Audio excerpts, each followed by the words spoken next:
So it's finally happening. Star Citizen's planned item recovery system is planned to debut in the next patch, Alpha 4.1, and it may just be far more impactful than many of us expected, especially for those of us frequently engaged in FPS combat gameplay. Beyond its immediate effect on gear persistence and death mechanics, the system's long-term implications could hint at a shift further away from a player-driven economy, a topic I'll dive into a bit later. But for now, let me break down what's going on and why it matters, and then I'll go into what potential good and bad may come of it. And if by the end you'll like the video and you think I deserve it, please don't forget to smash that like button and subscribe for more content like this.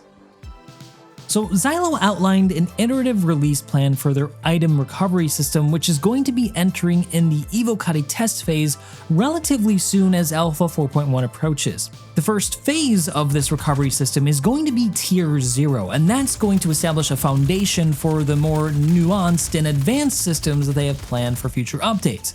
As seen in CitizenCon, the presentation Crafting Your Home and The Star is My Destination, Star Citizen 1.0, the ultimate goal is to make gear management a core gameplay element, ensuring players can protect their more valuable assets while still maintaining risk, piracy, and emergent gameplay opportunities. This first implementation of item recovery will have players respawning with the exact gear that they equipped at the time of their death, including consumables like med pens and ammo and so forth, leaving an exception for anything contained in a player's backpack or suit inventory. Those items will remain lootable and retrievable, including regular consumables, but major items like armor, weapons, backpacks, utility items, and so forth will remain visually on the player but will be uninteractable. In other words, they won't be able to be looted by other players to avoid duplication exploits. Additionally, to ensure a player's active weapon is counted as equipped, it will automatically be holstered upon death so that you get it back. Just as there is now though, if you die in a landing zone, everything that you've got equipped will be automatically saved and be re-equipped to the player, at least for this first Tier 0 implementation.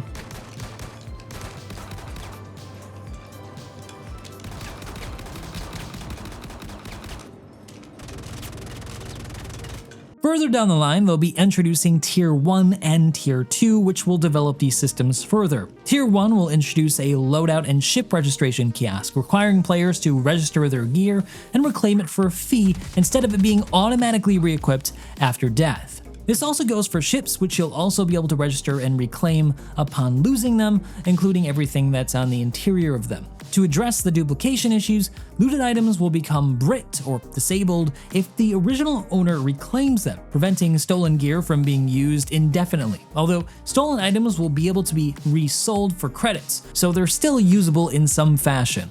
Retrieval then is planned to happen at a freight elevator or similar location with an auto-equip function planned for convenience. Big quality of life improvement there. T1 will also remove the ability to backspace out of dangerous situations to retain a player's gear or to exploit the system. With T2, that's the next step, players will gain the ability to restore bricked items at a cost either by spending credits or by using crafting materials. This will create a meaningful risk-reward system for piracy, as stolen items can be sold, dismantled for materials, or restored for personal use. However, restoring an item will remove any cosmetics applied to it. Presumably, Xylo is referring to cosmetically unique items purchased through the website or earned through events. Alright, now that you're up to speed, I've got a lot of thoughts on this, so let me start off with the obvious. I'm really glad that they're finally dealing with this. I'm glad that backers who paid real money for items or earned them through events now have a way to get them back without losing them for a patch cycle or even more if the backend system gets bugged. The long-term persistent database hasn't always been too persistent. It's also a quality of life improvement to just be able to get your gear back and get back into the action more quickly. I personally feel like Star Citizen has a major issue with respecting a player's time. It's very rare to be able to get much done in just an hour of gameplay of Star Citizen, as a lot of the time is just setting up and waiting through the issues. And to be fair to CIG, before I get too critical, the plan that they outlined looks pretty well reasoned. I'm sure that they sat down and thought about this critically. There are just some small but potentially significant issues that they're going to have to work out before I think they can actually put them in the game. Let's start with that Tier 0 implementation. It's going to severely impact players who like FPS gameplay or just enjoy the contested zone gameplay loops introduced in Alpha 4.0. And if you're sitting back all smug thinking you never liked that gameplay loop anyway, first of all, that's not very considerate. But second of all, those issues are going to extend out well beyond those who just like PvP. One of the keystone mechanics to a looter shooter loop is the risk-reward incentive structure. Take out that keystone and the structure collapses. By making it so that players no longer lose kit. In contested zones, the cost to run the best kit no longer becomes a factor. To get specific here, in Star Citizen's case, that's probably just going to be grenade launchers everywhere. The only reason why you don't see them camping outpost stores right now or in contested zones 24/7 is because they're extremely rare, preventing players from risking them regularly. In fact, it's already happened before with Jumptown, which is exactly the reason why grenade launchers got nerfed in the first place and pretty much removed from the loot pool. But this isn't an issue just because of these launchers. The risk-reward incentive structure of looter shooters creates a gradient of gear that players utilize depending on the mood or skill of the individual, with some choosing lesser gear with a bigger reliance on skill and situational awareness to overcome a player with better kit. This creates an interesting and diverse experience in PvP, where you're not only exclusively facing the same set of player-equipped kits that are the best every round. And losing a kit or running out of funds is yet another mechanism of the system that enforces this diversity. As painful as it can be to fall to the bottom of that rung, Escape from Tarkov players, I'm with you on that. It's happened several times. It goes even deeper than that though. Gear attrition is at the core of what incentivizes participation in loops, as players need to re-enter those loops in order to stock up again on those advantageous kits that they had lost in the first place. Without that loss, once best-in-class items are obtained, the incentive to engage is largely eliminated. That engagement spans not just to specific loops either, but potentially the entire game itself. I mean, why log on if you've already got everything you want? You just wait until the next big content release when the new stuff comes out, and then you go back in to get that desirable thing and then stop playing again for another cycle. There's also an emotional element to this that not everyone is going to fully understand if they've not played looter shooters before. Those of you who have though, you get what I'm saying here. The risk of losing things is what sharpens the thrill of success and the shock of loss. You gotta have really low lows in order to have really high highs, right? Without it, FPS encounters in the PU might as well just be identical to those in Arena Commander or games like Battlefield. Alright though, you might be saying, but all that's going to be fixed with T1 and T2, right?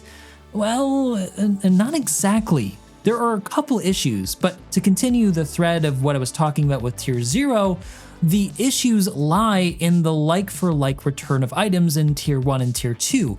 Let's imagine in this future, in the T1 scenario, that you've already obtained your preferred kit, say a P8 AR and a sweet set of Artemix medium armor, right? Each time you die, you pay that reclaim fee and it's returned to you. In which part of this end state do you need to go out and engage with a loop to reacquire these items? The end result is then just largely the same as Tier 0. But worse yet, this suggests that their plans for crafting might be far more narrow in scope than we originally thought. What reason, after all, is there for players to manufacture and compete with other players in manufacturing if there are no real player buyers? Sure, CIG might produce a constant influx of new items to keep players wanting to come back and craft and buy, but that seems like a rather large development burden to have to continually produce more and more stuff every patch cycle to keep people interested. What's left then is that manufactured items are just going to be sold to an NPC kiosk like any other item in the game. Sure, this is a possible outcome, but it just seems very uninteresting to me, and one that doesn't really feel like a loop if there's no connection to players in the end. This is the part, by the way, where I said it seems like they're moving away from a player-run economy. But looking at the even biggest picture possible, it's debatable whether or not, without any major attrition force in the game's economy, outside of insurance costs, that any of the loops in the game would even function in the long term very well. Loss of items, after all, creates demand and drives the economy. Looking at smaller issues, what happens when you're using a looted item in Tier 1 or Tier 2 and said item just gets reclaimed midway through the fight? Does that item just suddenly become unusable? Do all of your gear pieces explode off your body if you equipped a looted set of armor? How frustrating would that scenario be, aside from the hilarious look of you being naked in front of an enemy to the person that's shooting you? I mean, it'd be funny to them, but not very funny to you. And how does item wear and tear fit into any of this? So what am I saying here? That they should just scrap the whole thing and find another idea? Not at all. Actually, like I said, they really did seem to think through this fairly well. They just overlooked some pretty considerable problems that can be patched up with some tweaks and balancing. One way to fix the issue of eliminating incentives to participate in loops and to fuel the player crafting economy is to have insurance return near equal cash value instead of an actual item. This is exactly what EVE does, and the effect is that players who get the cash back re-inject that into the economy, buying stuff from other players to keep the whole thing going.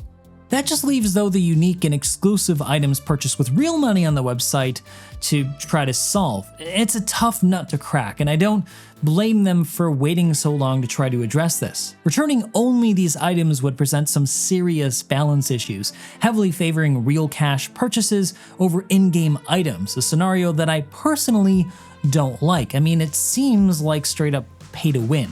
In this case, there are some possible solutions to try to balance this. The simple timer plus the reclaim fee is one of them, but it might not be the ideal situation. Some other more creative solutions might be to give the player back the exact materials required to craft it so that they could use their unique blueprint to create the item again. Alternatively, a voucher might be issued to players through the insurance system that, when awarded, can be used by the holder to convert a like item to the unique lost item. So say, for example, you had a gold P4, you just get a regular P4 and use the voucher and convert it into the gold P4 again. The idea here is that players would have to purchase or acquire the base item first, creating a time and cost investment. In each of these cases, an additional effort on top of just paying cash is needed to balance them against simply just receiving the exact item they lost from a kiosk right away without much consequence.